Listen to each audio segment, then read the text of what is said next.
About to head into our next game here against Fierce versus Yaokuza, game two. And their last match, as I was about to say, was pretty close. At one point, Yakuza had it down to a 6-3 for them, but Fierce was able to pull it back to a 5-6 for Fierce until the end, where Yakuza just managed to seal the deal, going 7-5 in the last game. So honestly, I think Zach, in the end there, Fierce ironed out a lot of their issues. I would like to see them do well in this next game and perform as well as they did in those last couple rounds. But honestly, there were some pretty crippling mistakes in that final round, which was really all that it came down to. That was either a tie for Fierce or a win for Yakuza. And in the end, it was a win for Yakuza. So I don't know. What did you think about the mistakes that they made in that last round? I think the just the one main thing was they ended up having to push the final room with no utility left. So Yeah. we did see three flashes go out on Macius in that corner.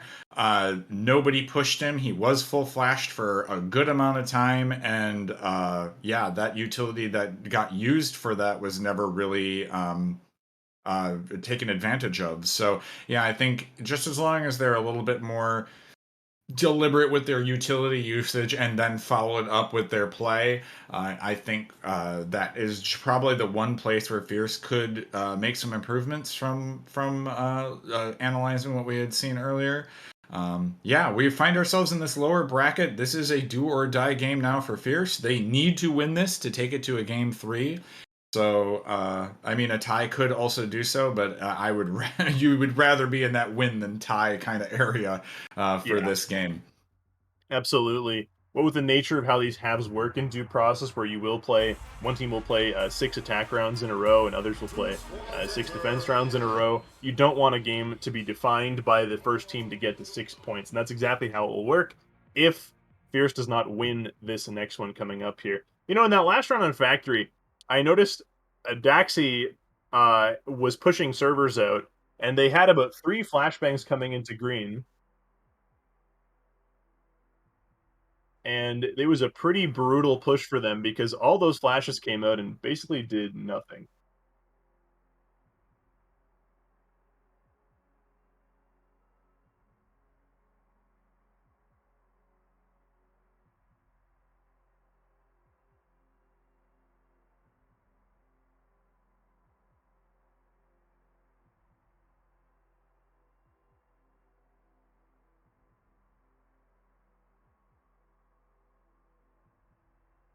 Zach, were you able to connect to this game?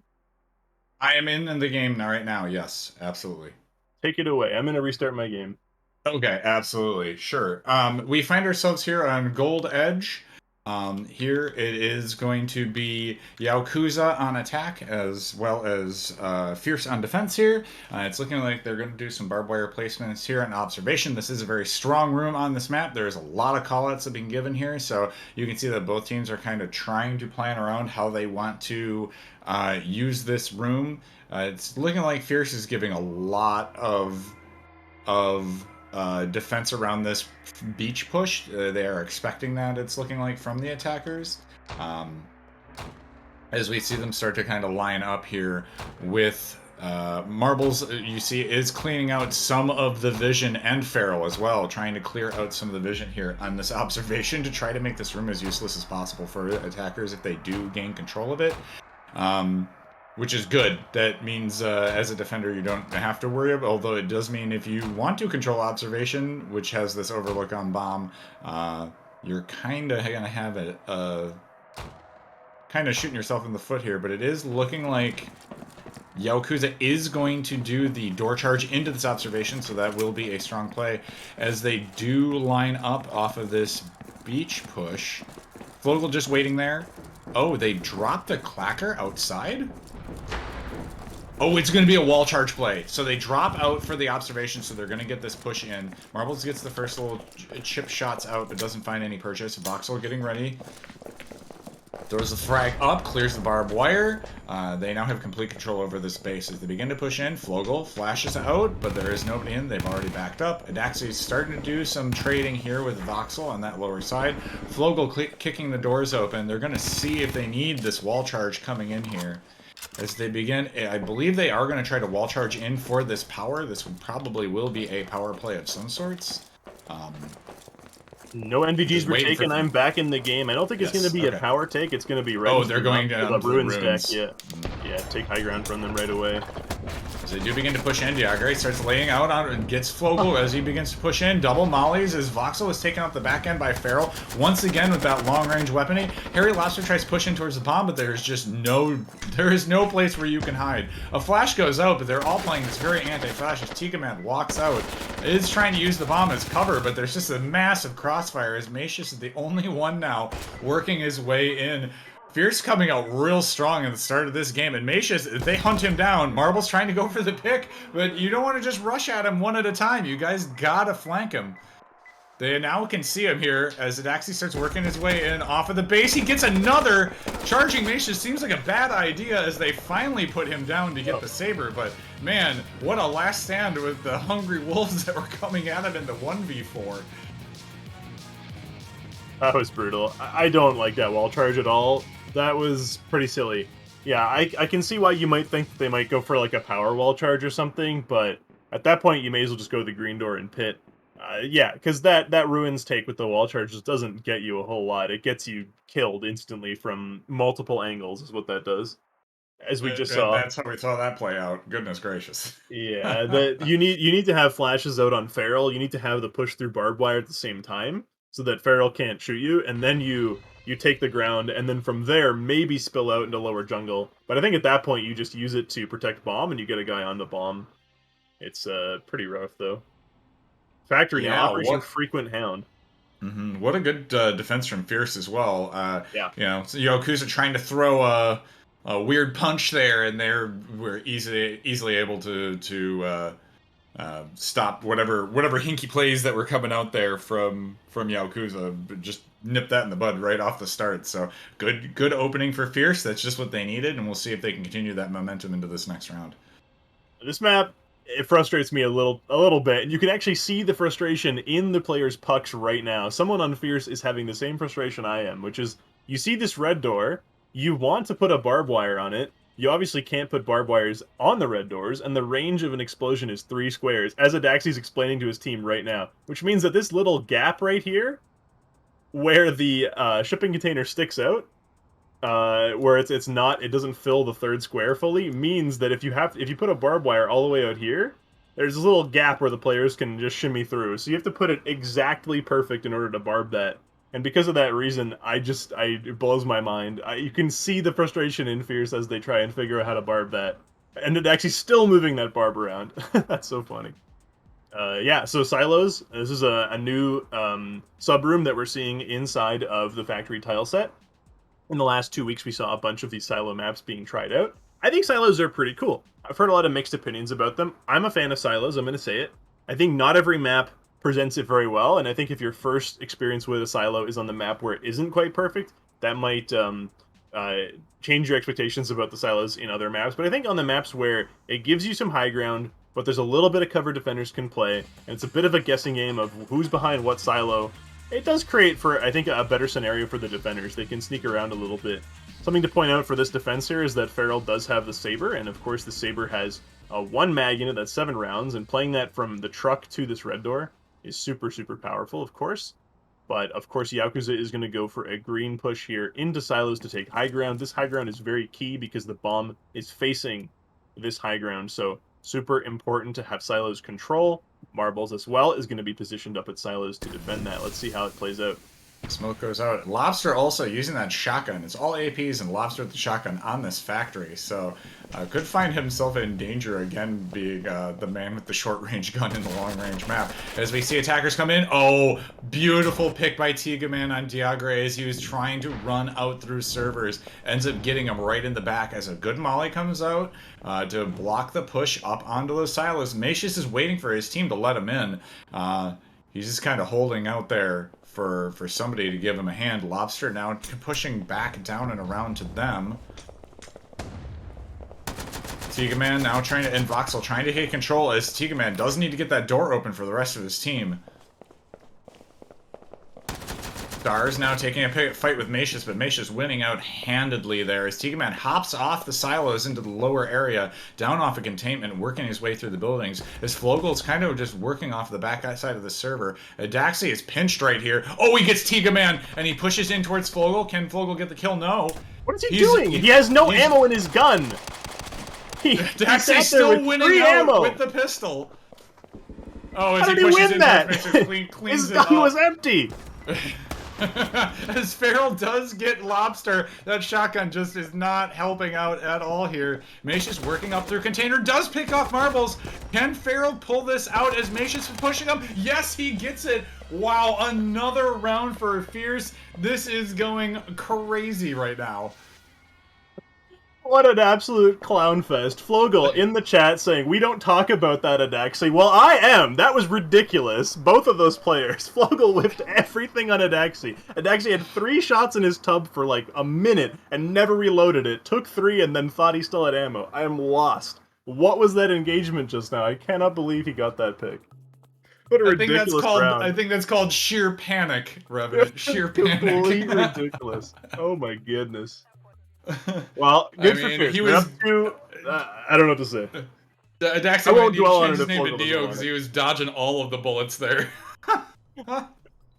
Oh my goodness. Oh, I can't believe it. Alright.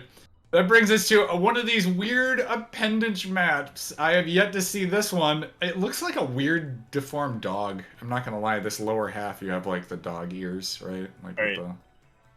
Just to be fair, I believe Adaxi may have had the rack bug, and that is why his gun wasn't loaded at some point. But it still said 0, and he still tried shooting it, so I'm confused. That's not gonna work in either case.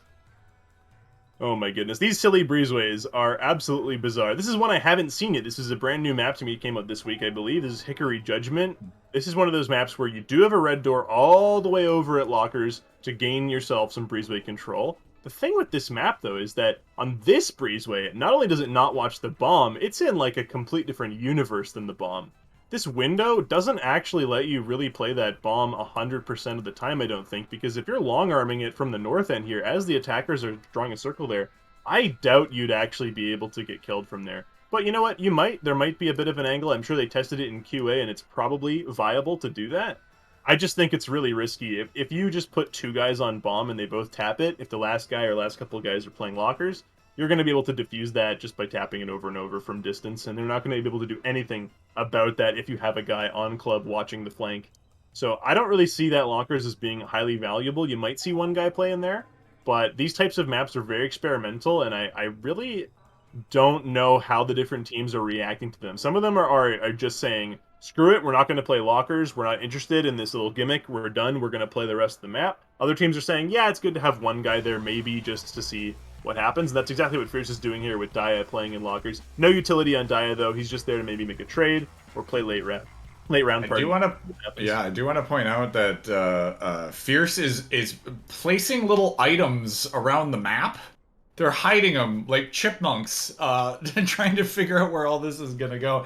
It is taking Yaokuza a little bit of time to get out of this truck too. I think they're kind of getting the plan all put together here. Map is throwing them for a loop a little bit. You do see a Daxi and Diagre ratting hard up in the top sides of this map. I do like the fact that they are forcing them to actually have to check that backside of club or lockers, because they could get punished as they do push in through this reception. Marbles trying to give... Oh, the door charge does go out and clear that barbed wire as they start pushing. Door charges. They have a second one here as well. Yep, defenders now pulling back and picking up that equipment that was off a bomb. Daxi looking for something off the doors, but there's nobody home right now. Macius and Flogel working their way in, and that is Voxel and Tiga Man. Oh, Voxel with the long-range pick on Stars. That's going to start everything as Flogel tried to push in, but Daxi immediately shuts him down. Oh, another good shot. Feral finally picks up Voxel as Macius has found out where Diagre is, but now they're giving him some support. But Lobster and Tiga Man now pushing up in this club. The defenders find themselves in the backstage. Lobster is now putting down a lot of shots as Marbles and Feral finally combine power, take him out, but they're stuck in this backstage. Oh, Feral picks up another one on Macius. Goodness, this guy is all over the place. It's down to Marbles, who gets the wall bang. What a Oh beautiful my spray transfer. gosh! Not a spray transfer, but just tracking him through the wall there, I mean to say. That was incredibly good. That was absolutely stunning to watch that kill for Marbles at the end. Really, really beautiful job there. I am shocked how they were all stuck in the north end of club and still managed to win that round, but that's 3 rounds for Fierce on the board on defense. Defense, yeah, that's almost unheard of. When you watch this game, there's normally at least one attacker round that's taken. So kudos to them. Stalwart defense. Yeah, one flash on that backstage and they would have been done. But yeah, I don't know if there's any utility on the attackers. I wasn't really watching that as I'm just watching people sprinting all over, just trying to call out what's happening. So yeah, if they still had utility there, it should have been used. But man, just really strange play having to push as the attackers onto those strange appendage rooms can actually be kind of difficult with the rest of the defenders kind of like holding all of these angles, right? Like it's hard to find like where you can get a toehold to kind of pry open that defense. Yeah, I think we're probably gonna see this go. I want to say it'll be like 2-4, but that's wishful thinking even then for Yakuza. I think they can get 2 rounds here though. This is a tough way to start this game. I think it's a 3-0 instantly from Fierce on defense. I don't think those maps were particularly defender sided anyway. This particular map, Operation Gold Edge, does have some pretty strong defender positions within jungle. But if the attackers manage to save their utility and do a pretty clean observation push, which it looks like they're going to do, then they have all their utility to expend in jungle. And so if you have 5 or 6 flashes here, you're good to go. You can clear every position from the get-go, right out of the gate. You bring maybe 1 frag grenade to clear the barbed wire that it actually is just drawing right now, that I'm circling here. And then after that, you just flash out the positions of water in jungle. You get a flash up on the top of north jungle. Once you're down on bomb, you get another flash on southern ruins, maybe on the stairs, deep like this. And then a couple flashes going deep all the way out here at the log, just to clear someone who's watching bomb from there. And then you start tapping bomb from the west side while you try and get picks on the people that you've just flashed. I think it's a pretty straightforward attack, and yeah, it looks like we see a little bit of an eco here with Flogel and Lobster bringing the tub, Macius with the Gruber. Have we seen Macius shoot these windows out? I didn't notice him shoot them out. No, they've left observation fully enabled here. Yeah.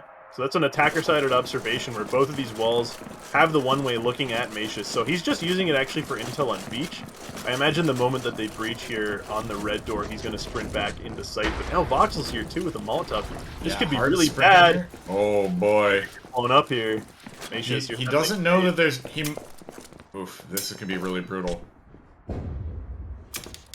Oh, and they get him. Stars and a Daxi perfectly timed. Macius just was not able to get out of there in time, trying to get that sneaky pick. Voxel's waiting below the stairs here. Molly goes out, Flash goes out, so first utility down for both of the teams here. But man, Macius dropping there is a hard hit on Yaokuza here, giving a little bit of momentum as we see Fierce starting to prep up for this push. I see this as still being winnable for Yaokuza, surprisingly, only because they have 2 flashes and a frag. And I think if they manage to stay alive in southern jungle and log side, they probably could hold this defense. Double mollies go out. Feral gets picked. Oh, so much damage, though, too. And Marbles ended up killing Feral from his own teammate. So a little bit of collateral there. As Tigaman jumps off to get the pick. What a ballsy play. But this is leaving Flogel and Lobster with shotguns here, as they did pick up Deagre in the backside here. We are seeing Voxel finally flank around, and Stars coming in real late. I don't know if he was just watching the... Oh, he was taking some fights on the backside there. But it's down to Marbles and Stars here, and this could be kind of an issue. Well, they don't have much time to get Clacker out of here. They have to commit to it now. They just left Clacker. Yeah, they dropped Clacker, yep. Smart. So it's Marbles pushing in along the lower edge here. Lobster gets the pick on him as now it's down to Stars v3. This is going to look dire. Lobster trying to get the push on him, but Stars does take him out as Voxel gets the height advantage. Peak on Stars. Wow. I mean, the team kill on Feral was within reason. There was a Molotov there, they're in a smoke. It's chaos you're getting shot at. That's actually, like, totally reasonable for that to happen in there. I think Tiga's jump down on the Daxi was amazing. That was a highlight. That was really funny to watch. But wow, they did not bring very many flashes for jungle at all. They were stuck in observation for so much of that push. and when that smoke came out, they would just felt like they were stuck again. I'm totally shocked by that because in my mind, that's a map where you go a little bit extra on the flashes, and you don't need as many on the later maps. I feel you really just don't. I feel like on that one, you could win that one. You just need to not play it so economically. They even had that instant pick on Macius, which to me is just hilarious. But a 4v5 that Yakuza just won beautifully. Well, a lot to learn there, I think, from how they played that, especially because they played with such economical weapons on defense. Yeah, I'm surprised that that might be a worthy of a pie on replay Yeah, maybe. review, because that might be one of those plays that digs Yakuza out of this three wins on defense that Fierce has already put up. Now they need to start clawing them back. So again, good defensive hold here from Yakuza. Again, another defense win here. All the wins have been on defensive rounds so far. Yeah, did you catch that just now on containment again? Same thing happened again, Yes. where Flogo Yeah. placed the barb and then went, "Oh wait, damn it!" Oh my god, this corner frustrates me so much. Yeah, okay, here it is. So Fierce now is thinking, hey, here's something that we didn't do that they might do, and I'm a huge fan of this one. Kick the red door, kick it down completely, and put a barbed wire in it. That is so much more impactful than just trying to barb out one end of containment. I agree with Right. that completely. I have been a huge fan of kicking down factory doors, red doors, and barbing them Carving them. because it's so strong on some of the silos and some of the docks. It's also really strong on the occasional red door you get in the longer lanes. There's a few silos right now that are they're not L shaped like this one is. They're just long. They've got like 3 or 4 in a row. At one end of it, you've got a red door. Kick it down and barb it. There's no way that they can get around the silos if they're stuck in a barb. Now that wouldn't work on this one, but I think they're 100% right. That'd be a great play on containment. But they're not doing that play, of course. That's an idea from Fierce, not from Yakuza. So instead, they're opting for a pretty straightforward hold here. Fogel is bringing a shotgun again, which is kind of cool to see. We see the shotgun coming out because containment does offer a lot of those close-range engagements, and as Adaxi showed us, well, I'm not sure what he showed us. He showed us something, but you can bring a shotgun on Factory for sure.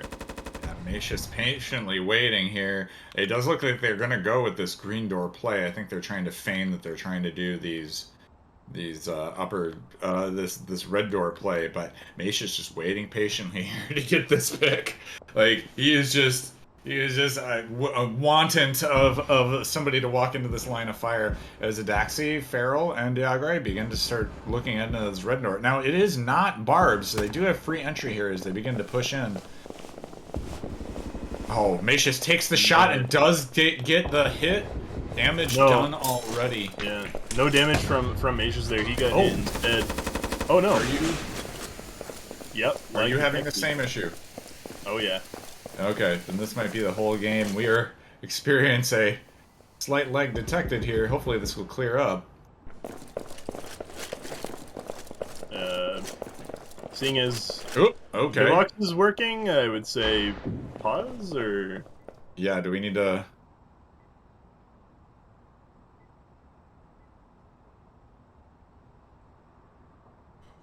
probably just play out. It was probably just a server hitch, and it's back to normal now. Okay, I'm still getting it, so I might need to hop out and reset. Yeah, I'm clear now, and most of the players are walking around, but I'm not sure what's going on. But either way, Lobster just picked up a kill on Farrell. Are you good? Yeah. I see Diagre now pushing complete in. Chaos. Gets picked up in the back. Yeah, this is going into full Fiesta mode now, as there's not a lot of time. 24 seconds. Attackers are pushing in on Flogel. It's left the Flogel and Macius here. Flogel taken out on the back end as Macius now trying to find picks. Does get marbles off the far side. Stars with the flank here, though, is going to get Macius from behind, but Diagre with Stars on that crossfire. Oof. All right. Not sure exactly what happened there, if the players had experienced that or not. They at least played through any of that issue or hiccup, but glad to see that remedied itself for sure. We'll probably see a pause here just to make sure that everyone else is fully connected and they're good to go before the next round. Unfortunate that that happened, especially during playoffs, but we respect our brave soldiers that enter this game in early access and are willing to play it competitively because, of course, occasionally you'll have some bugs here and there. That looks like an issue from multiplayer, though, not from the game itself, I don't think, but I could be wrong. Yeah, definitely. Hopefully we see some logs coming out and we report those errors. Make sure, guys, if you're just checking out the game now because of the sale or something like that, that the game is in early access, please, if you do encounter bugs, there is a way to report your logs. Check out the Discord for instructions in the reporting format channel. It's very, very crucial that players do that so we can repair those bugs in the game. Now we're looking at Operation Hickory Judgment again. Let's break this map down a little more, because this is kind of a permutation of last week's Breezeway map. So this is, again, this disconnected Breezeway.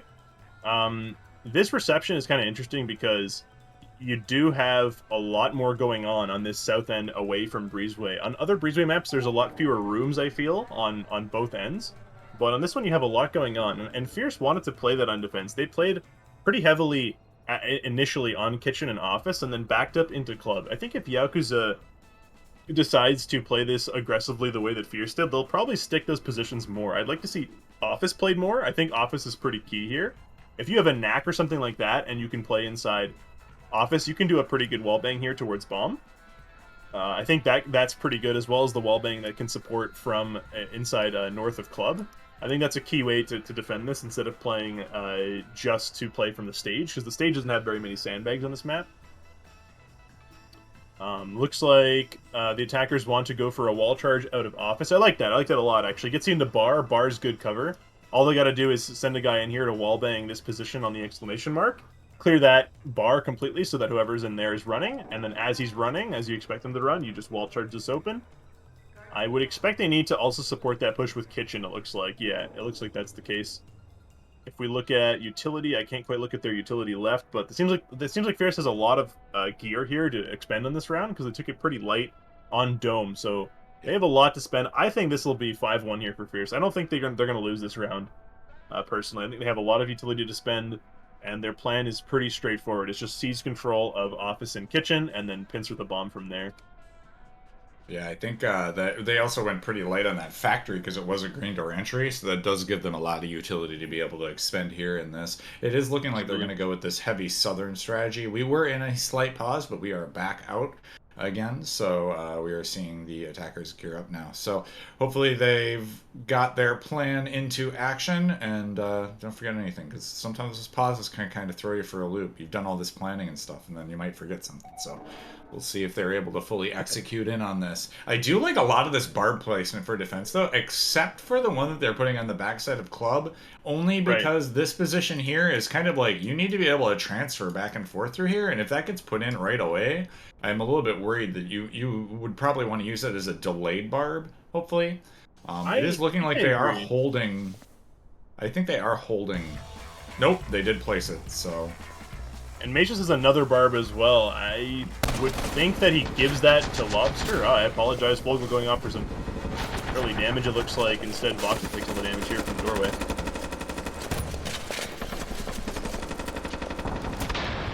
There's the wall charge, or the door charge here from Marbles as they now push in. Voxel in this backside over here, it's wallbang city, boys. That's not wallbangable, unfortunately. Voxel, you got a huge... kitchen closet there. Industrial. Yeah, Voxel now holding this little angled area. Does pick up one as Veril gets one in reply here as Flogel goes down. Okay, I said they'd be playing this more aggressively, but I didn't expect that. But that was beautiful. Just fully trading into every kill there. Molly goes out for more delay. We're down to 122 as Farrell starts working his way up here. Grabs additional utility. Wall charges in hand grabs the grenade as well. I think he's also getting the wall charge and whatnot. They need to frag this barbed wire because they need to pincer this push. Well, Lobster's gonna die here if he does not get out of the way. This is dangerous. Pop it. Do it. Why are they watching the door? No. They're getting marbles ready. For a tandem. Boom, there goes Lobster. There's the molly. Long frag goes out, though. Does remove everything off of the club. Always Marbles gets a pick on Macius. It's down to Tiga. He's hiding on that bomb. Using that knack, though. No, Farrell finds him. Oh, man. Well executed.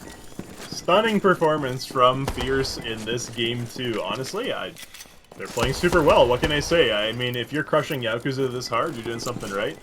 It's pretty impressive all around there. I just was surprised that they went so light on the previous rounds.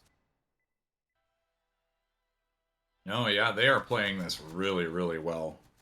They're thinking about something here. I'm not sure. I can't quite get into their mindset on how they're approaching their economy each round, but it's working out. I mean, you don't tend to lose the rounds where you have a ton of utility like they did in this last one, but that factory was we can chalk that one up to the server breaking, I suppose, and then I don't know. That's kind of all it comes down to, I guess. I mean, when Six you rounds get now, a though. yeah. 5-1.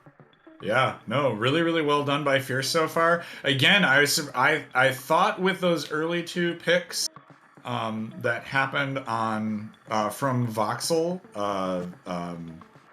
and I think it was Flogel as well that were in that room. They ended up getting those two. They were playing hyper aggressive in that one lower corner. Um, Man, I thought that might swing in their direction, but they immediately got picked up right after. So it was kind of a 2-for-2 trade, but that still normally kind of advantages the defenders quite a bit. But all that utility was just not spent, so the Fierce was able to like recover a lot of that utility and put it to great use. We're on Operation Prime Eclipse, a C-store. Fierce maintaining their attack. Huge, huge, huge advantage to start attack here as Fierce when you're 5-1 and you've got C-store as your first map. Yakuza has to pull out everything here and attempt to win this round, which is a hard task to say the least. Now, you have a lot of options here. First of all, Flogel is putting down a barbed wire at this top green door here. That is going to let you play a knack from inside tellers. Of course, if you're unaware, the walls inside most maps that aren't Kill House are all very thick, and very thick can be penned by a couple weapons, including the knack, which has magical 380 ACP ammo that can pen concrete walls. So you're welcome to try and do wall bangs like that. That'll be super powerful as a knack and tellers into that barbed wire. Additionally, I'm not seeing barbs getting placed in storefront yet. There it is. I was curious about how they choose to do that. They may have to opt for 3 extra barbs in storefront to try and eke out a win on this round, which will gut their economy in a later round, but probably they need to do. You have a teller's hold that does watch bombs, so a teller's hold is very, very crucial here. Bridges is also a pretty powerful position. Looks like they're only going to go for 2 barbs. How confident are they here that they can win this round with 2 barbs? Maybe they're looking for a tie. I don't know. It could be their strategy to try and tie out this second game and opt for a win on the next one. But it looks pretty economical. Wow, okay, no, they have 3 tubs, actually. 3 tubs and an auto shotgun coming out on C-Store, whereas Fierce is bringing in, it looks like, the wall charge to just blow storefront. Play it pretty straightforward. They've even got the Saber down at storefront as well, ready to watch the long lanes. You can watch all the way to fridges with that, pretty strong. And Marvel's getting ready to push in here. He's Voxel just wait on the attempting other it. side. Flogel with the Oh, wall pen here with the knack as predicted. Here we go as the wall charge does go out. We see more shots off of that red door as Marbles finally gets in through this main room with the flash grenade that they had here. More shots from Flogel as he's trying to find somebody. As Marbles pushes in on Tiga Man.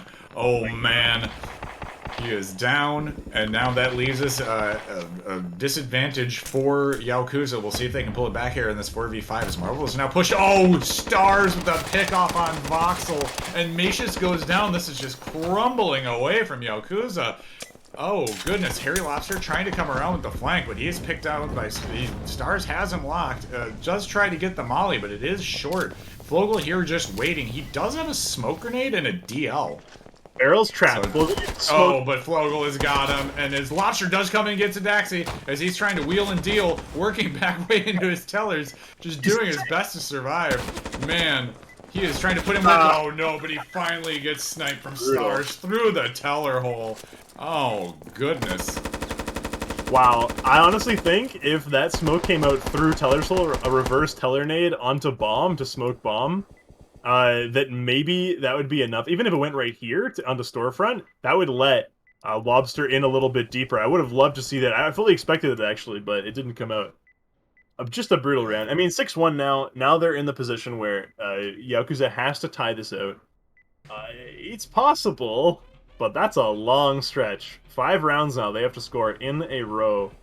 Yeah, I don't know, Zach. Based on their performance this game, what do you think? Can they do it? I mean, Fierce has really pulled it together here. Their utility usage has been on point this time. So much better than the previous game. So it does look like Fierce has warmed up a little bit.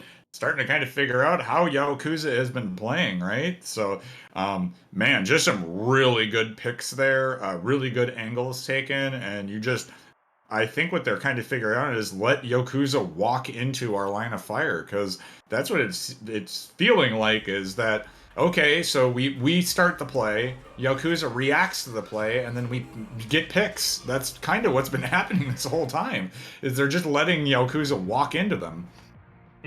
Yeah, I think you're right about that. Operation Full Fortuna. This is a dome map that has some interesting gimmicks to it here and there. First of all, you got this large exterior interior, which it provides bulletproof cover right in the middle of the map at beach, which means that a beach take is pretty strong. Honestly, what I see a lot of teams doing on this map is that they'll send a player into beach, they'll put him at the bulletproof wall with no intention of ever going base, really. And they just play this angle into ruins to help support the push out of the ruins. And it's a really strong split push there. Additionally, if someone is playing castle and they're watching that, then you can peek over here and watch the castle battlements. So I think beach is a very powerful position. I expect fully to see a saber go beach on their own. In fact, we do see the number 1 being written here on beach, and then 4 players are going to probably go top of ruins and push out from there. The tricky thing about this top ruins is that you can't, because of the ceiling and the position of the ceiling and how low it is compared to the top of ruins, you can't really throw smoke grenades very far in jungle from this cover, but you can throw them over this top of the ruins walls a little bit. And so you might see that somewhat. What's kind of strange here, though, is that they've got a door charge put on castle. So even though they have drawings at jungle, it looks like they are going to commit to a castle push, which I still think is the same logic. You're just doing the reverse. You're using beach to control the spill out from observation, and then getting control of castle to take into observation. And from there, there's a little drop down right here circled. You can drop down from there right into log, and then log to bomb. What I'd like to see is maybe if Voxel manages to survive in base, which I doubt would happen considering Castle is going to be the push. If he manages to survive, you do have an angle all the way to bomb um, from those little head glitches in the base, so that'll be kind of cool. Surprised to see Marbles actually bringing actually an AP here to beach, not a Saber, which is interesting to say the least. Stars is watching Saber, gets the shot on Macius up off of observation. As they start pouring into the window, they pick off Voxel as well. They are getting dissected right now as Sparrow picks off Flogel. Oh my gosh, it's down to Tiga Man, Harry Lobster in a dream, and it's turning into a nightmare. Oh my gosh, Tiga Man in the back. Get one, does. Trying to hide behind the rock, but it is just Crossfire City. It actually picks him up with a pistol. My goodness, what a dismantlement. 7-1. That's an if you want to put an explanation point on a game, I guess that would be the one that you do it on. Bringing it back, tie game right now, 1-1, Fierce Yakuza. I hope that little lag detected thing didn't tilt Yaokuza. They had no right to play as poorly as they just did, if they don't mind me saying that. I think they were performing extraordinarily well. As soon as that round happened, they were done. It just felt like they had just given up. And just a general, just sort of muddiness in their plans and their clarity and their focus as they approach those rounds. I hope to see them fix that. It looks like from the chat they're going to be doing that. Um, I I don't know. They could still win this, but they're at 7-1. This is going to be a pretty brutal set now, it looks like. And Fierce is putting on their A game as well. Yeah, Fierce with all the momentum going into a tie game, game 3. This is for the grand finals. This is for a $2,000 prize pool. My goodness, Fierce showing up in force in the second game after trying to take it the distance in the first one.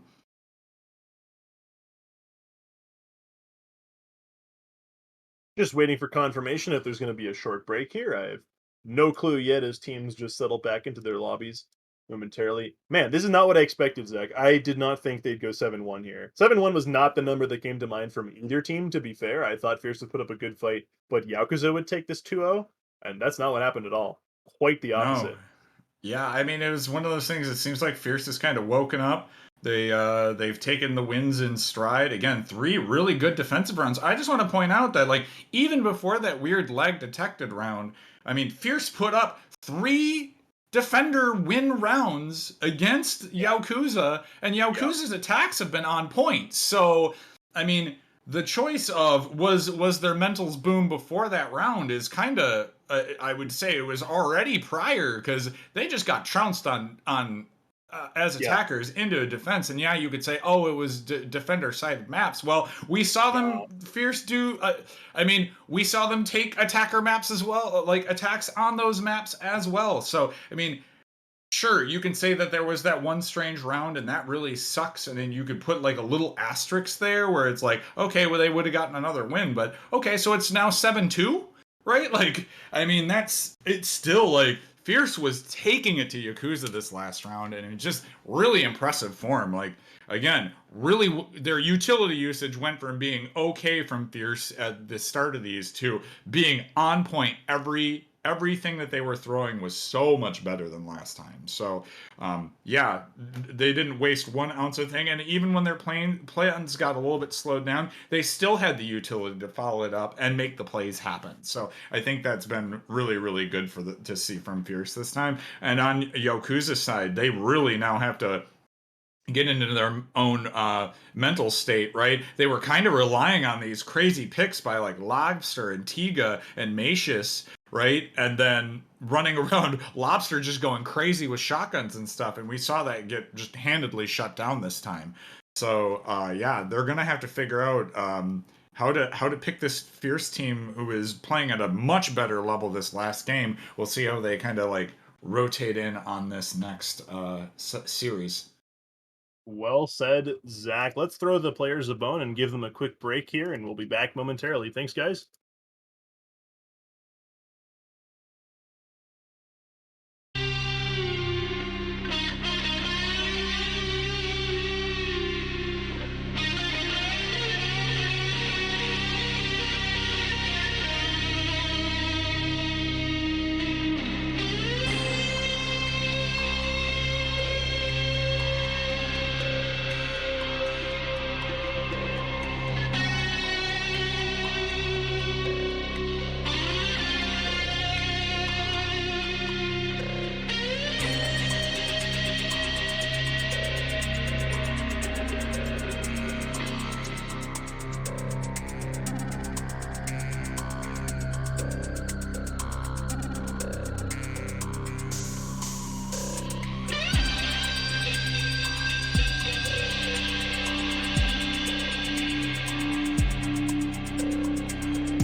Welcome back to the Due Process Lower Bracket Finals, where this will take the winning team into the championship versus Nemesis.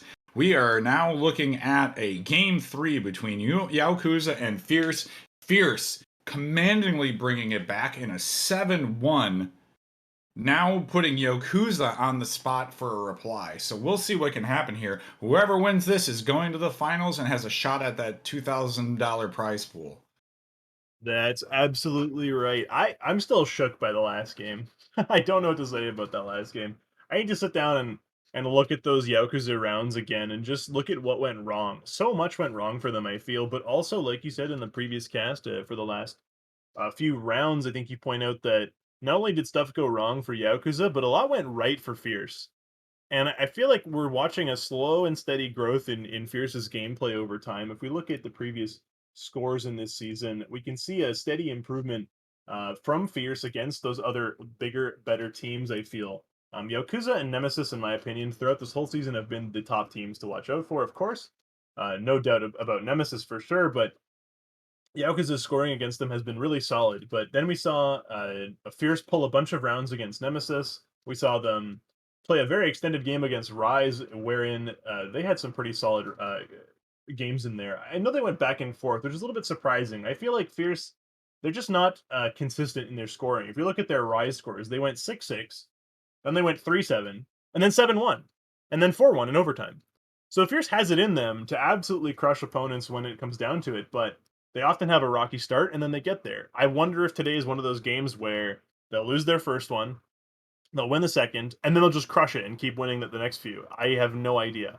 But likewise with Yakuza, they're the same way. They'll go back and forth and then they'll find their spot and they'll play well. So in a lot of ways, these are similar teams where they play these extended games, they drag them out. They're a little bit inconsistent sometimes, but they're super solid. I do still think somehow Yakuza will be the one to take the victory today. I think their performance historically is what's informing me there, but 7-1 speaks for itself, so I can't say for sure. Yeah, definitely. It's I look at Fierce through the last seasons they've had, and it's, I mean, to me, they, again, they were in the finals last season. So I mean, it might just be kind of one of those things, we're seeing the tide turn here. They're going into this game with a ton of momentum now.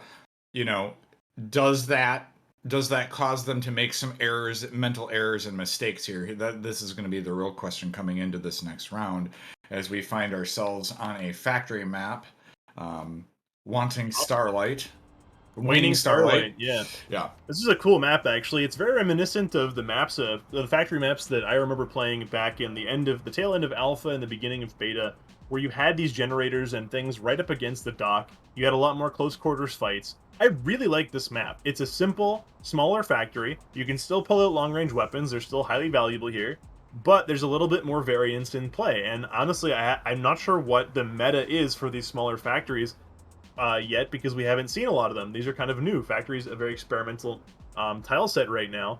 We see Fierce wants to bring a door charge over to storage, and they expect to encounter probably a barbed wire and clear it with a frag grenade and then take the dock from there. Why would you not breach the dock, I wonder? I think they're really worried about the storage rotation that can be made. I'm not sure if they're bringing out NVGs either, but also, if you look at where Mace is positioned, this entrance right here gives you instant control of the north end of Pipeworks, which is very strong for defenders to contest bomb with. So I think it is a good play. It just means that the dock push will be a little bit harder.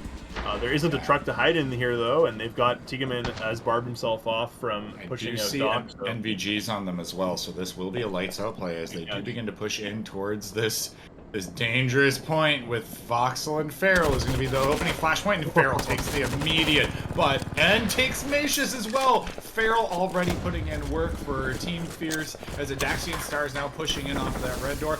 Just absolutely devastate Vogel. Man, they are just running all over them. They are continuing the dominance that they showed in the previous game as Marbles pushes a perfect flash on Tigaman. Harry Lobster now in a crossfire versus 3 attackers, and a Daxi sneaks up on Tigaman. It's a 5-man sweep, and they're all still alive. Yep, that was a very economical take again, and if you noticed, no one brought a flare. They didn't even think that power might be taken out there. And Tiga Man, when he was flashed at the end there, he said, screw it, I'm not gonna bother, I'm just gonna sit here. It's a 1v5 scenario, no one's done really any damage yet. Feral, the only one that really took damage, it actually only got tickled a little bit. They opted for this interesting sort of knack hold again on Factory, where they're using the knack to pen these super thick walls on servers, but it didn't really achieve a whole lot. There wasn't a barbed wire to play off of there, and I just don't really agree with how they set up this hold. I would have liked to see a couple more long range weapons. Ultimately, Macius getting flashed out was kind of the key to that round, though, I think, and I'm surprised to see the Ingmar, which is a highly valuable weapon, being placed all the way in Pipeworks, which was a precarious position right between storage and servers, instead of being propped up on Generator or something, where instead we saw players with the Gruber and the Knack on Generator, which could work, I think, if it was a dock push. I think this would be a very different round if it was a dock push, but it really wasn't. So Yeah, that very was a very strange. cool play. Yeah, I'm still trying to figure out this barb placement here as I well. like that What one. I like that one. just for the like the close range, I guess you're trying to bring them to have to like swing you on a very close corner there. Basically, I was if they thinking if breach, you're going to be yeah. holding this, right, don't you want to dance on this backside and then have the barbed wire move slightly over, right? Yeah, I But would probably move it slightly over. I think you're right about that. I think it comes down to inches there, but I think fundamentally, if the dock gets opened and they see a barbed wire right in front of it, they can frag it from safety. But if it's sure, sure. deeper in and it's further to the right, then you can't frag it from outside the building, which means that Gotcha.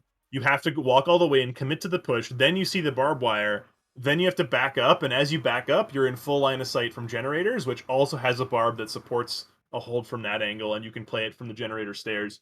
So that's pretty important. But Definitely. now we're on Operation Life Tower. Yeah, on the Kill Dome USA, we find ourselves with a very, I mean, once again, it feels like Ops used to be a I mean, it was always this very central pinnacle room. And while Ops is strong here, I still think that Castle is even stronger. So it Yes. is looking like Fierce does want to take that as an objective here. Check it out. So if you take Castle Stairs, right, then you can sit on top of this X and you can watch all the way through this battlement into observation, which both teams can utilize depending on what the push looks like. But usually what you're going to see is a split push with observation getting cleaned out and Castle used to support that. And then from there you can go into power and you can move on to bomb. What's especially important to note here is that last round, 5 alive, which means they have all their NVGs again. They could go for power again. So that's really important. That snowball that they have. It's important to do economical damage as a defender in this game. More so for attackers, of course, but even for defenders, if you can take out a few players, those players can't take an NVG back into the next round, and that's unfortunately not the case for Yaokuza, as all 5 of Fierce were alive. We'll see if they end up going for the power, but it is a pretty easy take after you clear Castle and Observation. It's right here in the open. Maybe a smoke grenade right here off of the battlement, and you're good to go if you're worried about someone shooting you from ruins or something like that. Yeah, the overlook that castle gives you onto the bomb area really limits the amount of places that the defenders can hide. Ultimately, here, not a lot of cover out in that jungle area besides like a tree in the backside of ruins. Which, I mean, if you eliminate all the possibilities of where the defenders are going to be sitting, you have a really easy way to take over the bomb room, which the defenders do struggle with trying to retake. As we see a Daxi and Dogray going on for that green door push, we are seeing Flogel trying to remove some of the monitors off of that observation as they get ready. Feral, Marbles, and Stars in the castle. Ooh, a botched smoke though for a Daxi Yeah. and Dagray. That could prove devastating for them to get this pincer maneuver in on that observation. Flash goes out as they push in. Flogel waiting patiently on the backside. Stolen There Molly. was a Molly that went out. Yeah, stolen Molly from Daya to cut off Flogel's Mhm. rotate, which is pretty cool. Flogel not moving here to make any noise, And they now so they have take no idea. castle as Lobster does get a Molly out as they falls back. You see that Tiga Man is kind of in a precarious position here. They do have control of castle. As Lobster and Tiga now kind of pinned down off of this Flogel. corner. Marbles, beautiful flash, full flash, but Lobster did get a pick as Flogel goes down to the backside Wow. and Tiga Man cleans him up. Wow, Flogel with that weighted rotation finally picks up the 2 in the back. Stars gets taken out by Macius with that long shot mop. It is down to Feral now, pinned in the back here. Oh goodness. Oh, a flash gets thrown in retort just for purpose. Feral now moving forward here has the has the saber and can do a lot of damage with this, but that mop has the other angle pinned down. He needs to leave. He needs to get out of here, but additionally, the defenders all have weapons they want to keep. They have an Angmar, a Mop, and both the KRs. I really... Ooh, Voxel challenging and gets Feral off that side. I don't know if they can get into... Yeah, they can because there's the doorway right there. Absolutely, yeah. So they bum rush. I mean, the problem is they all have... Do you take Saber or do you keep the... Oh, they're looking for Clacker. Yeah, I think it got dropped way down. Yeah, it's the Clacker is way down here. There's no way those turrets are ever going to let you grab that stuff. They do reclaim the Saber, though. It makes a lot of sense because the Saber had 1 ammo in it. I made sure to check the player that picked it up there. So Saber had 1 ammo. That helps us understand a little bit better of what Farrell was thinking there, which was, if I have a few shots, I might get a couple kills, and that will hurt the defender eco. If they take the Saber, they're not going to take it to the next round because they won't have enough if I fire my shot. So he fired off the last couple shots into observation to try and get a pick. Unfortunately, he didn't. I think he just got 2 body shots there at most. Yeah. Maybe a limb shot or something, which unfortunately won't reduce the Yakuza's economy. But because of that first round boost that that Fierce had, and because Yakuza just saved a bunch of really solid weapons, this next round, I think, pretty even. Of course, in an even scenario, that means the attackers have an advantage because it is a C-store. They have the wall charge still. This means they could do a lot in this round. But wow, this is a C-store where you don't really have a strong wall charge, so they're opting to actually take it into tellers and use it to blow up the green door, which seems weird right away. It seems weird to do that. I might even blow up the wall next to it, because once that's open, you can jump up on top of this, and that might be just enough to get an angle over bomb or something to clear the back end of storage as they rotate through arcade. Also, you can open up this tellers to clear the shutters here, and once the shutters are open, you have a rotate into arcade. So honestly, this red door at arcade is more of a rush strat where you could get into storage fast, but if you look at storefront, you can climb up the stairs, you're up on storefront, you drop into tellers, instantly open it, maybe flash out fridges and freezer, and then you have the tellers open and you've got this rotation into arcade right away.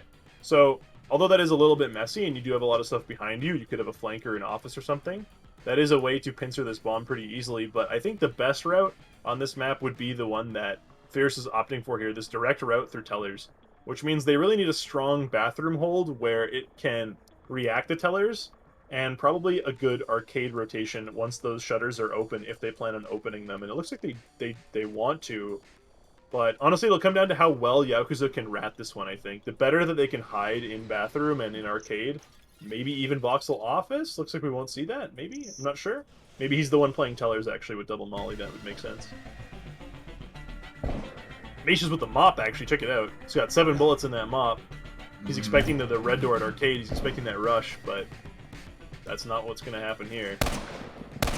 Barrel looking down at that little... He's waiting to see if they're going to open the shutters, too. So you can hop down in there, you can get an immediate flank, right? So, like, they're just waiting on that flank watch for them to, like, run through, right? So... Yeah.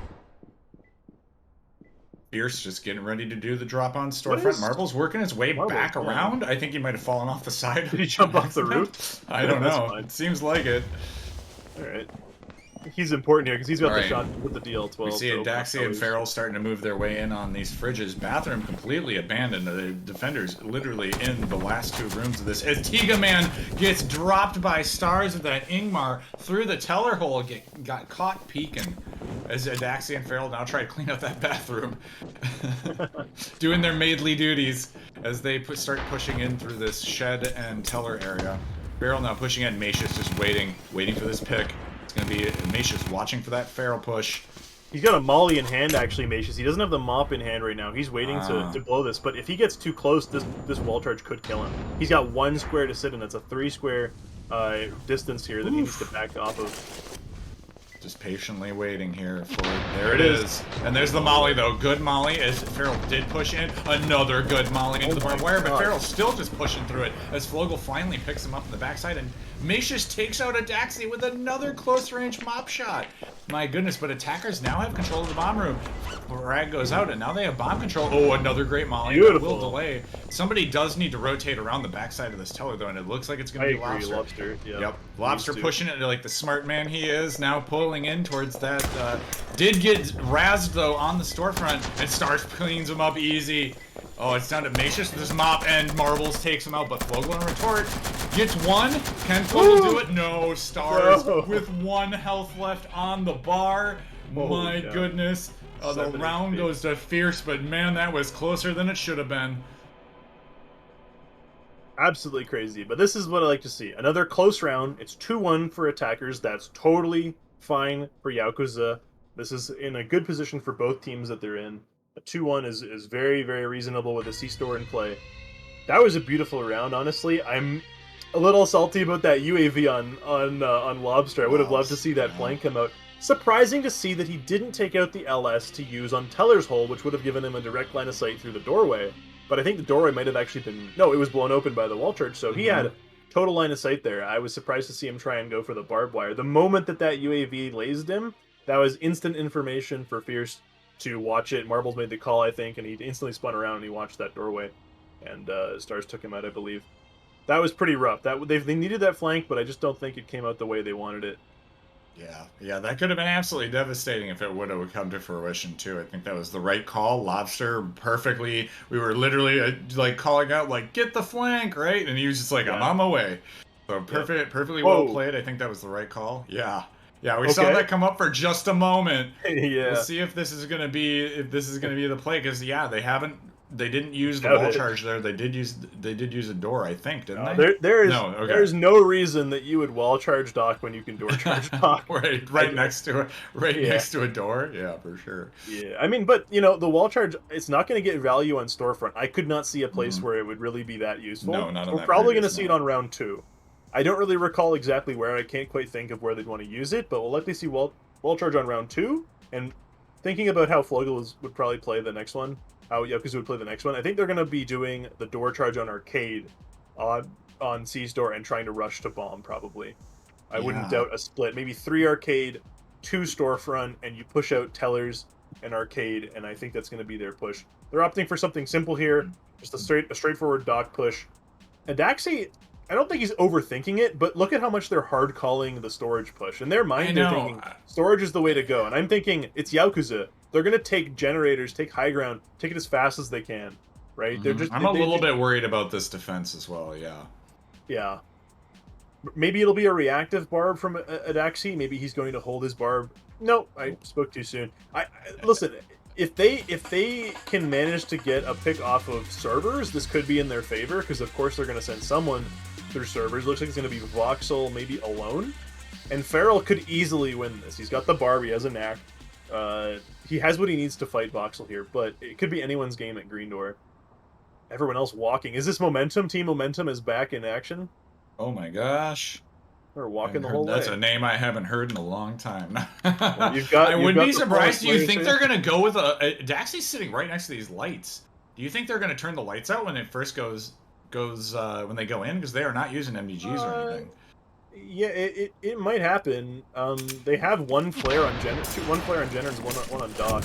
There's the molly goes out, splits the team. A second molly goes out, but it's really short. Lobster already in on top of Stars and takes him out handedly. As Macius is already on that generator as well, watching that back flank. Tigaman and Flogel now working their way in as they're looking at this long-range fight now between Dagger and Marbles and Lobster Tigaman. Macius looking at that close. Here we go.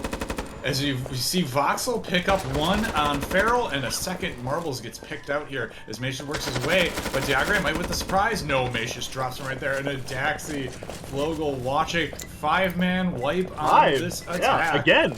Both times. Both types of pushes, 5 alive at the end. Now, to be fair, Macius has like, how much health does he have? 3 HP, but still.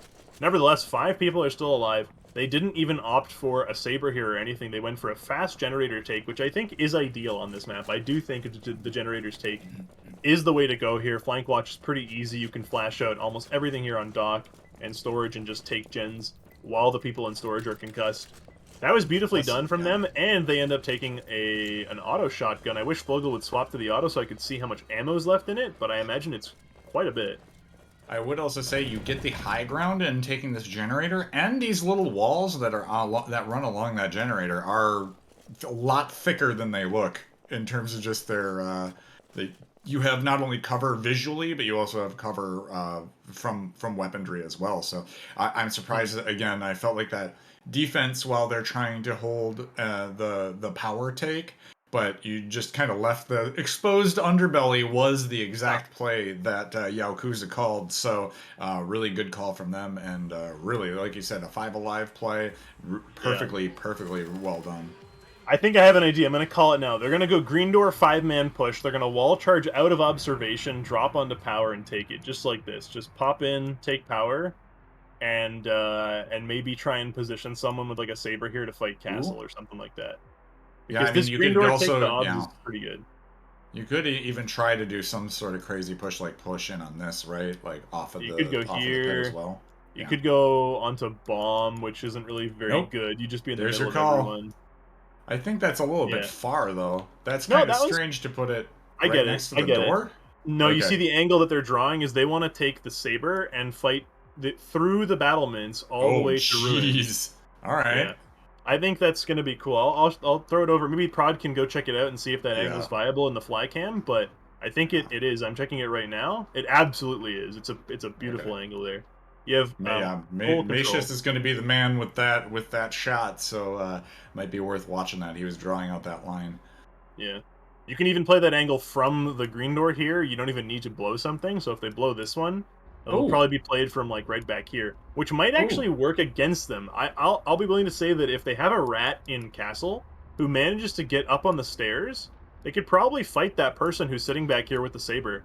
If they bring oh, like an for sure. Ingmar to castle, they could absolutely take them out. Okay, this Oh, is dangerous that they're gonna. Yeah, I maybe know. they That's what thought I was about saying. that. Oh, earlier. They're doing a two Yeah. three, so I think this still might be a play. I don't know. They've kind of erased out. This is gone now, so it might not be that play anymore. I Um, probably I wouldn't be surprised if Pitt was a late take because if you do Pitt early, the defenders will rotate into castle pretty much for free. Because you have Farrell with the drawbridge control, and Diagra can just go through the green door into castle. And as soon as you're all up there, you have battlements to play counter to the bomb. So you don't ever want to give the defenders the option of playing castle. So yeah, looks like we're gonna see Flogel. And where's Tika going? You have the clacker, Tika. Come back. Yep. There it is. Yep. We see Macius lining up with that. He does have the saber though. Okay. Yeah, marbles on the backside off of this pit. It seems like they've kind of already prepared for this because he's watching that door. They might have heard him run by. Well, the slower you go on this map, the more it seems like it might be pit because castle. There's no reason to just pop it open right away. Oh, and It's actually Daxy's gonna super get caught good. out though. Oh boy, Marbles trying to get some shots out. Oh, Marbles taken out immediately by Macius as well. They're like, hang the green door push. This pit push is working well for us. They're pouring in now for trying to find some. Flogel with the long cross with the AP. It's Beautiful. down to Farrell and Diagre. Just, oh man, this is like looking dire. Flogel and Farrell now. Oh, Farrell Wow. gets one. Really well picked, but Harry Lobster, no, Macius is gonna put him down immediately. Diagre gets one with a pistol. Oh my! It's down to him versus Voxel though, and he's gonna take that win easily. Yeah. A solid try from Fierce there, especially on Farrell. Farrell's pick on Flogel, from what I could tell, was just absolutely flawless accuracy from him. Just instantly on the head, all 3 shots, done. That's a really tough angle to take against Flogel, but I guess he fell off of it for just a moment. I'm surprised the pit push worked as well as it did. I thought that would be a much harder round for them, but a part of that came down to it actually being in pit with his back to the door. That's a really weird thing to do there, I think, is sitting in pit between the two, because you're just gambling at that point on whether they're going to come ops or not. And I can't imagine this angle being actually worth taking. Uh, it might get you a couple shots, but it's pretty easy for the attackers to just fall back into ops the moment they see you, so. Surprising, Yeah, but definitely. hey, 3-2 now for Yakuza, and they've still got another attack round in them. Their economy looks great. They've taken the mop. They have the saber as well. They Oh have boy. total flexibility here. They've got the wall charge in play, which means they can do whatever they want. But like I said, I don't see an option for this wall charge that isn't something a door charge could do. I was really expecting to see the wall charge on obs, but maybe they just did it. I think they planned out the observation wall charge and then said, "This is too obvious." You know, if Rev can think Right. of this, Fierce is thinking of this. You know, I so likely don't know. what It they're didn't seem like they really had a defense set up for that though. They right? don't. You had You multiples can't. waiting in pit. Like that defense on the pit side was actually stronger. It's just Yeah. they didn't have any barbed wire or anything to like stop the push in. So as soon as Adaxia got caught, it's kind of over because again, there was no obstructions to stop the attackers from pushing in, and I we are think. just seeing Yeah. everything getting thrown by Yakuza at this Oh yeah. map because it is But grenade wall charge right now, and that is a scary prospect here. Getting both sides of the storage again, taking away the. I think the idea here from Yakuza is limit the amount of real estate for the defenders, and we can easily start pushing into them from that.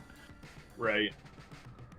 God, I don't know what that wall charge is that they proposed here, but maybe it's just to kill someone who might be hiding in the back of arcade. But I don't know. Killing someone in this location is really not hard to do if you have any part of arcade control at all. I mean, a flashbang going right here is going to be enough in most cases to concuss someone in the storage doorway and someone right here. If they turn around and avoid it, so be it. I guess the wall charge might get a kill. Watch it get a kill. Watch it get 2 kills, you know? Who knows, right? The Yakuza is just playing so off meta and just doing funky stuff that it's working for them a lot of the time. I know in the last game they didn't, but I feel like in the last game they didn't play all these kind of off meta things to trick Fierce, and I think they're going to be able to pull off some fun stuff here. If we take a look at their economy, what are we looking at? We're looking at, do they actually have 2 frags? They do. So they have 2 frags. They've got Yeah. night vision. They've got the wall charge still.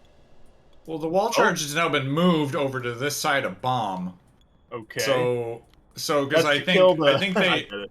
Yeah, I get that one. yeah 'Cause if the yeah guy, if you get bomb control and then there's a guy here looking to get on bomb, you just blow him up with the wall charge. yeah. That's I funny. mean, we'll see how that works. I mean, I kind of like the little pass through to get in and not use the door because if anybody's like sitting here off of this side, right, Right. you can get into this room a little bit easier. But yeah, Yeah.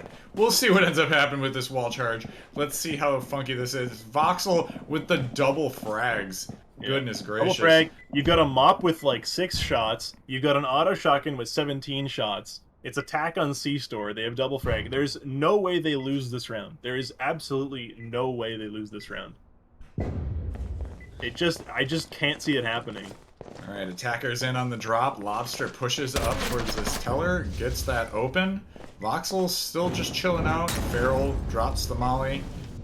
He can't get back as long as Voxel's sitting there watching this teller hole, right? Like, that's a problem. Voxel needs to frag this out if he can. Oh, the Woo! snipe, though, from Macius. Oh, Feral tried to play around the door to keep it closed, but he couldn't do it. Oh, boy. That's a tough start for Fierce here as, yeah, now Flogel gets into the side here off of the roof. He jumped down because the tellers are open. There's another frag to clear up that secondary barb. And here we go. Marble's waiting with that molly. Lobster needs to Shotgun watch goes out. right Molly, away. good, but it didn't go far enough to catch Voxel or anything like that. Man, the defenders are starting to run out of real estate here. Macius just waiting. Oh, another good Molly, though. Gets Voxel. That's the frag. Oh, no. No. That's a... What? He Voxel already had a used second... it. Oh, he already used the second frag. Both barbs are down. Adaxi is poised. There's no one watching flank. Yeah. 20 seconds. Yeah. Oh, they gotta push in. Flashes go out, and here comes Adaxi rolling in right behind him. Takes out Flogel, takes out Macius. God. He's running the train. Oh my gosh, and Marbles picks up the last one. Could not win, or could not lose this round. That's what I said. He couldn't. Wow, did not hold the flank rotation and None just pushed whatsoever. in. Oh my goodness, that was Adaxi coming in, swinging hard, and they picked up the wall charge. I don't know what they can really do with it because it's the end of the round, but yeah. No, trophy for I the would wall. still maintain that. Point being, there's no way they should lose that. I kind of felt in the deepest corner of my heart that they would find a way to lose that. But I was like, there's no way. You can't lose. You have everything you need. If you lose this, I'm gonna call it now. Like Fierce is gonna take the next few rounds. I think that's gotta feel crushing for you. Yeah, that's got to be a little bit demoralizing. I will say, I feel like that plan was a little bit too complex. Yeah, I get it. It's Yakuza. Yeah. They can make it happen, but you know, it's sometimes those really complex. I mean, they're trying to get a wall charge into bomb room, right? Like, if you really stop and think about that, right? Like, Yeah, use it on the door to break into arcade, right? Like, get an additional avenue to right. get shots in right away. This weird, like, let's try to get the wall charge all the way into bomb room seems very strange to me. To make Yeah, that work again. So, really good molly placement there from Fierce as well. I was a little bit worried at the start, but they started to really like, oh, and there's another molly to catch him, and another molly to catch him, right? And it was just when they yeah. were getting ready to push, another molly comes out to stop it. So it's really, really well played with Fierce, really, really well timed, really good cadence, I should say. So. They played the teller's take so slowly; it was agonizing. Just having Voxel playing the teller's hole instead of getting the frag down right away, instead of getting the door open and leaving it open, playing the door open so that the Moth could watch inside, instead of flashing into the teller's hole to just kill Feral right away, instead of clearing bathroom like Fierce did. Fierce was adamant about clearing bathroom because in their mind, they love bathroom. They want to use that as a flank. That should have been something that Yaokuza picked up on. Fierce put a lot of resources and players into bathroom early when they played that because they knew how crucial it was to clear it out. Now, it just wasn't translated very well to Yaokuza. They just didn't pick up on the fact that Adaxi values that room so much, and his tub performed so well there. This round, I mean, they've got a door charge. They are going door charge lockers. 2 north lockers. Yep, and then there's going to be they're going to Uh, try to wall pain the hell out of reception. I think, Reception. is Yeah, what I it's was looking about to like. comment on that. That's Gotta kind of get where a I'm lot of stumbling squiggles. here. Yeah. At first, I thought they were Feral's like, behind this bar, so I mean, it's like the damage that's coming through here, unless you're catching somebody just in hall. no, yeah, you're not gonna hit him. The AP will go through 2 thin walls, and then it will lose half of its damage. Even then, not a whole lot. Daxi gets that molly down, but has to fall back onto that long hall. They were trying to find him back there. He was hiding in the smoke, but I think that was to try to bait them over to that corner, because then they tried to find exactly where the smoke was to try to figure out if they were over there. So, as attackers start to work their way around here for Yaokuza, now the wall penetration starts coming out. Those wall bangs going hot and heavy right now between Stars, Adaxi, and Feral and Voxel. There we go. Feral finally getting a retort. There's a lot of chip damage going down here, though. Yeah. Voxel really hurt. I love that Marbles has the backup barb. He's expecting this barb to go down, but they don't have a frag. Adaxi just tried to... Jeez. Adaxi just tried to charge him off that hallway, but then, Nope. Alright, finally, Diagre pushing up, gets Voxel, and then is able to fall back. Wow. Is able to get out as Marbles finds Harry Lobster trying to rotate in that corner. Macius and Tiga Man now pushing in. Macius looking for a pick shot here. Adaxi just waiting on the corner. Oh, Diagre gets another, and Tiga drops 2. Macius does finally get one in retort, but he is downed again by Diagre. A 3K. This man on a knack is a scary individual. Yeah, really, really well played. Is getting so good at this game at this point. Like in the last season or early on in this season at least, like he was starting to pull out some really good plays, but he's just playing so consistently well now. It's really, really cool to see. Oh, another good defender round. Goodness. It just seems like Yaokuza's starting to play it real safe and trying to take it a little bit too slow. I mean, you were seeing Fierce getting hyper aggressive in there in some of their plays, like especially Diagre trying to push in on that bot side there into that push, and then still being able to fall back out of that too. I mean, he was just straight up running, and there was no reply. So yeah, really well played from him, just stuffing that door. And again, it got a little wonky there from Yaokuza. They ended up taking that whole east side of the map, but then started having to transfer all the way west, you know, to get over. It was a little bit felt slow. It just felt really slow, especially after that fast take on Factory. That map felt a little bit lackadaisical. Right. Well said. Well, now we're on Operation Dream Halt. This is a pretty standard factory. It's got a fan at Pipeworks, which gives you some control of servers, and the lower forklift down here.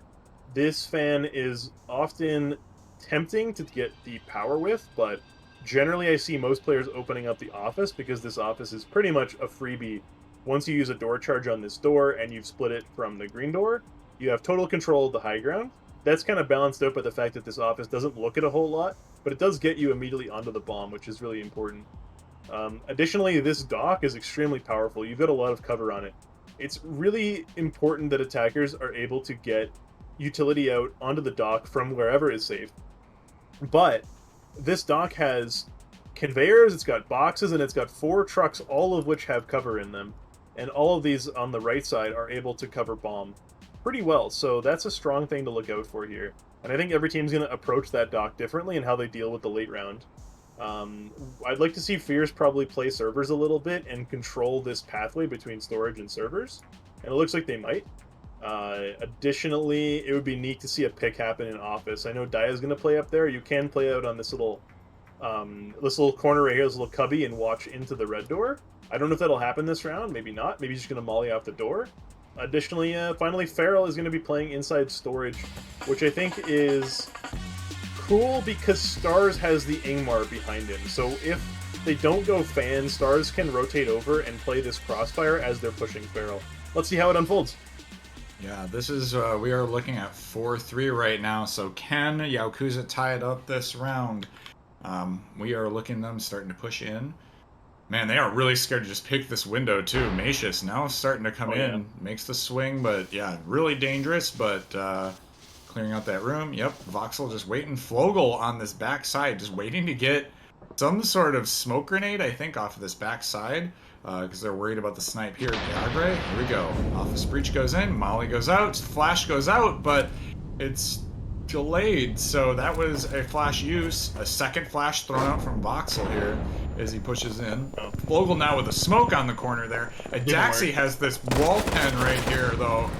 Marbles gets the pick right on Voxel as he comes in. As we watch Vogel on Farrell, wow, the shots are coming in hot and heavy now. They've got this office locked down. Daxi with more spray from the wall. Marbles working his way up now, waiting for them to have to drop in to get that really hard angle from behind. Daxi now underneath. Gets Macius with the knack on Factory. Factory is showing up strong I love this set of Factory. games. Daxi does too. I'm a huge fan of Nactory. It's Gets really the underrated. frag out, but Daxi just barrel stops him. Oof. Yeah. Wow, picked apart there. Again on defense. I just want to point out on this map, though, this is probably one of the best plays I've ever seen from Nemesis, is they barbed here and here, and they had a frag, and so when the attacking team dropped down, they killed like 3 of them off the start. Best play of DPL I've ever seen in my life. Yeah, awesome. I love that map. That map is a great map. Yeah, really it's a good stalwart defense here, though, from Fierce. That was, whew. Yeah. Yeah, Fierce, I've said this before in Season 2, but their defender game, it's been consistently good. I feel like Nemesis has a handle on them and completely shuts down their defenses, and I really can't pinpoint exactly where it is other than their utility usage is on point from Nemesis. If you look at Yaokuza's utility usage there were objective mistakes. You could see Flogel whiffed the flash and the smoke that were meant to suppress the server's push. And from there, they just barreled out of servers to shut down the green push, and they focused. Fierce was very focused that round on shutting down each push individually. They didn't really care about Office. They said, Office is mollied off, put some pressure on green, deal with green, and then we'll fall back, and then we'll work off the Office window. And it worked wonders for them. Now we're on Operation Prometheus, Noble. Yeah, we are on this bubble round right now. Again, it is 5-3. You do not want to see Fierce take 6. So it's like, if you're Yaokuza, you gotta get, this is the round you have to win, right? Because going in 4-5 feels way better than, oh, well, we can only tie them now. And try to go take this into overtime. So this is a must-win round, I would say, for Yaokuza. If you are a Yaokuza fan, it's time to start putting in all your hopes and dreams on this round, because you need them to win. A little confused by all the drawings that Adaxi's writing. There's time involved. There's numbers. There's it math. takes 2 minutes and 9 seconds to run across to get that there. map. Yeah, I sure. don't know. at 2:09, they'll get there. I don't know, but in either case, they're trying to figure out when that. Maybe they want to throw a Molotov into the blender at the right time. Who knows? Yeah. In either case, Yakuza wants to just smoke out Beach and put pressure on it. I agree. This map it's very important that you have some pressure coming from Beach. You have the stairway to observation right here, which offers you this great pixel peek down into Beach. You have strong rat positions all throughout jungle. So many spots in jungle to cover that you need to slowly check all of them with a saber. In this case, they're bringing Macius out on the Black Tar, Lobster as well on the Black Tar, and then one shotgun on Fogel, which is surprising. He's going to try and get into Pit, it looks like, and maybe make a suicide run through Pit for That Molly something. was not predicted correct. The timing on Nope. that, not quite It's right now there, 155, and they're there. Yeah, Oops, so second they Molly have, goes out though. So I mean, the problem with these trying to do these prediction Mollies is, well, they're great. They didn't. That's utility that just got wasted on. it's just time, which Flash. isn't. Yeah. Now You're doing some flashy plays. they have NVGs, by the way, so this is going to come down to Daya. He's the one to watch here. How can Daya hold off this Pit push that they're going for? That's going to be the thing to watch out for here. And he's got this beautiful shots starting to be. Yeah, lots of long range here. Oh, Fogel gets tagged here. Oof, man, this is looking already. Yaokuza is pretty tapped right now on some of their players. Farrell's going to destroy. Oh, Voxel though gets the picks on Adaxi though. That's what they needed. Frag went out, clears the wire, but Marbles and Diagre. Oh, and Stars is now coming down too. Oof. Oh, Farrell's going to destroy them. And now he's on the backside here. Diagre, all he has to do is peek. No, he's backing off. He just got flashed. Oh, Tiga from the backside. Farrell. Oh my goodness. As Macius gets cleaned up as well, it's down to Lobby and Voxel just waiting on the backside here. This is crumbling right now for Yaokuza. You win this now by Lobster causing some panic, keeping Marbles and Farrell's attention. Voxel needs to kick the green, take water, flash out Stars, and secure bomb. They have to try and take out Voxel at bomb. If he tries to come back and support Lobster, there's no way they win. They have no time.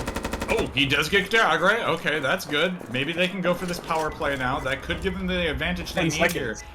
Yeah, they get no time. So little time right now, and Lobster's working his way around. 13 seconds does pick off Farrell. Man, they gotta work. They gotta hustle. They're out of time. Oh, the snipe from Marbs. Oh, Lobster's just gonna go for kills now. He's gotta. Oh, does pick up Lobster. That's sniper down. Just trying to go for kills at the end. But that's just to ruin their KDs. I mean, there's nothing they're gaining out of that. That's the end of the set. It's 6-3 for Fierce now. Yakuza needs to take this into a tie to bring this into overtime now. This is not what I expected to see today at all. We're going to overtime. If Fierce doesn't win this right here, but I think they're poised to take it. Vita, I think Fierce is gonna. It's looking real good for Fierce, not to cast or curse the hell out of this, but Yakuza has to win 3 straight now, so it's looking dire right here. Coming into this Killhouse map, Yakuza performs over and over. Everyone saying they're so good. I watch them; they're amazing. Fierce, consistently good, makes it to finals. Shouldn't underestimate them. The moment I say I'm sure about Yakuza, they put out this performance, and I'm like, I'm done. I don't know. Is it me? Is it the caster curse? Is that what's happening here? I just, so I mean, I put my bucket in the Fierce bracket just because, I mean, they've been in playoffs before. No, you're right. I'm wrong. Yeah. I concede. I'm over it.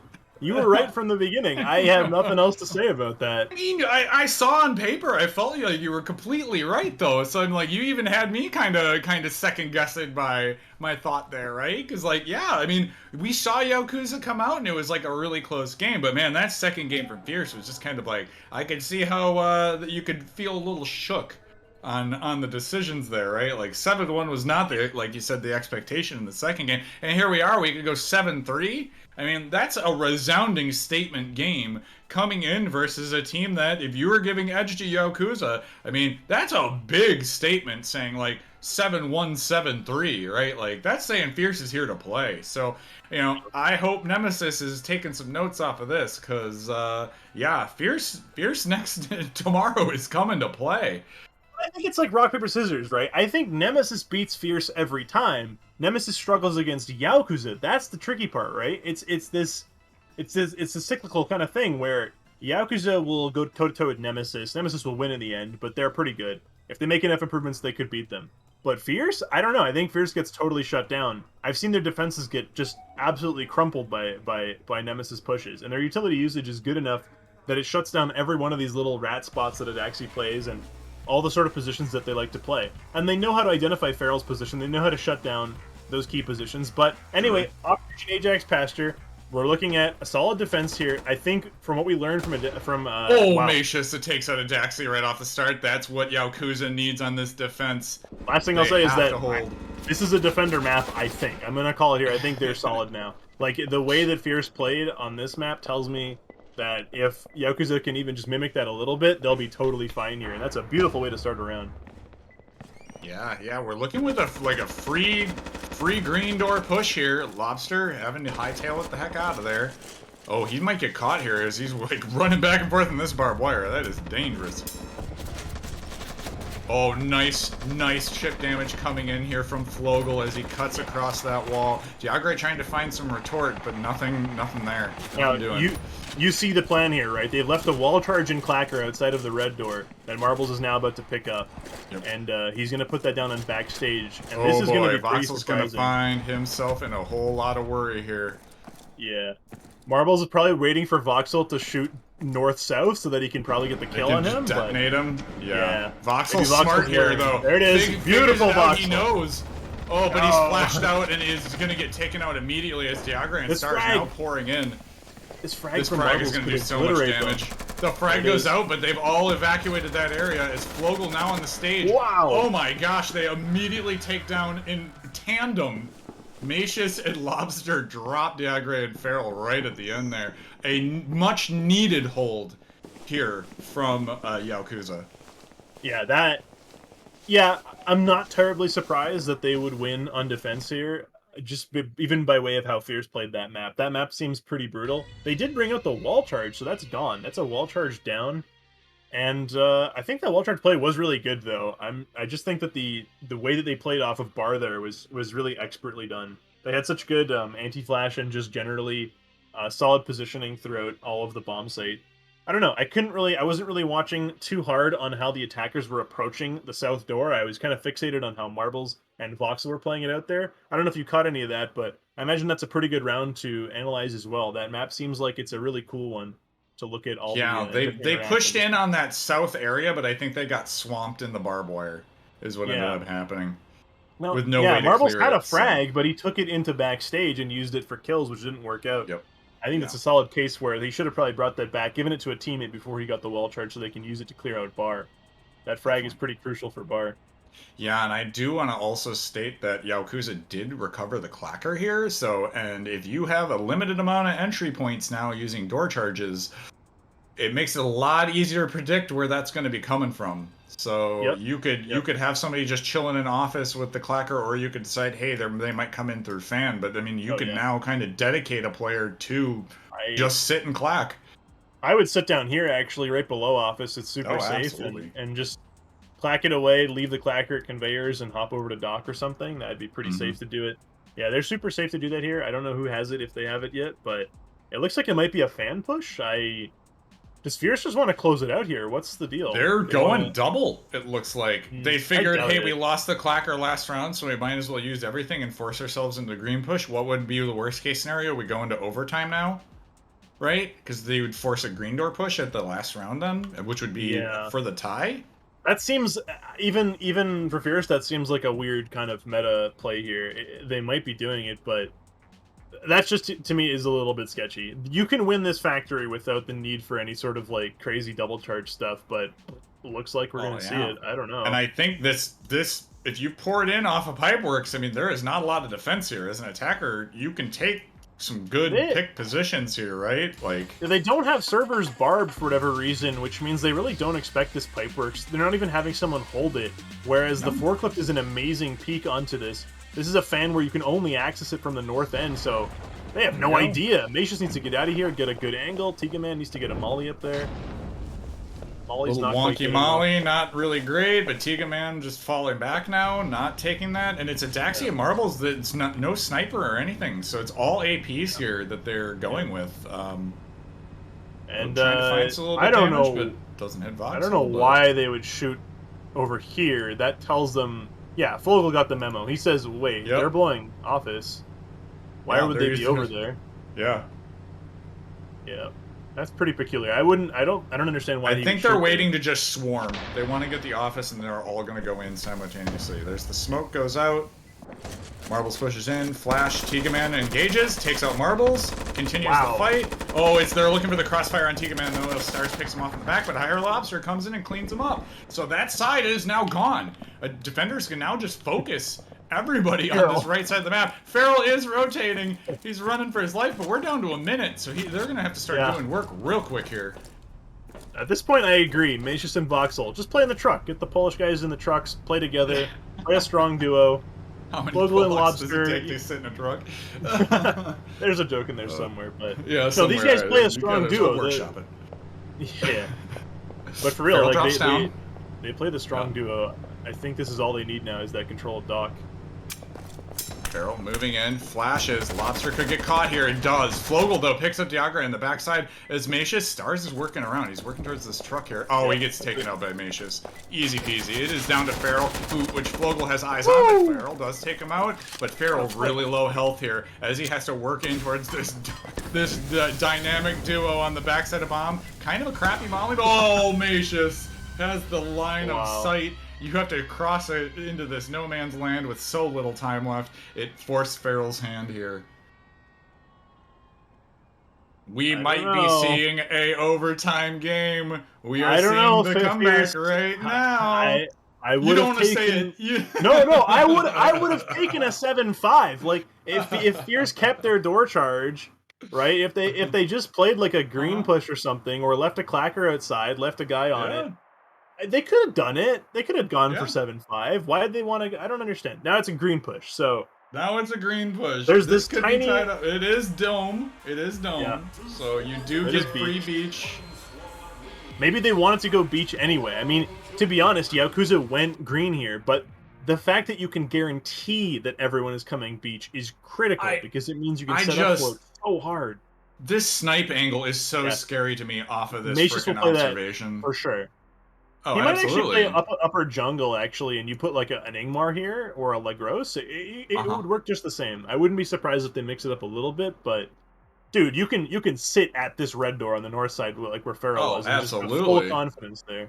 Yep, just sit and just cross spray down on that far side. I mean, like, maybe they don't know, but I mean, like, all you had to do is count the explosives, right? Like, they've used all three. All three explosives are gone now, right? Like, that's it. There are no more explosives. It's not the fact that maybe they got the clacker back, right? Like, they used the wall charge, they used double doors. I'm surprised that there's just not barbed wire laden all over this base, right? Like, put one here, put one here, put one here, right? Like, I'd have the barbs all over base, and I don't understand why that's. I mean, I could see, like, I'm worried about a frag, so put it off at this side, right? Yeah. Force them into these tiny little areas where there's not much to maneuver around, right? So put your barbs off either side of here, right? And then you get some on the transversing on this, and you just line them up, right? I'm surprised that they're playing this defensively. They're giving a lot of respect to Fierce here.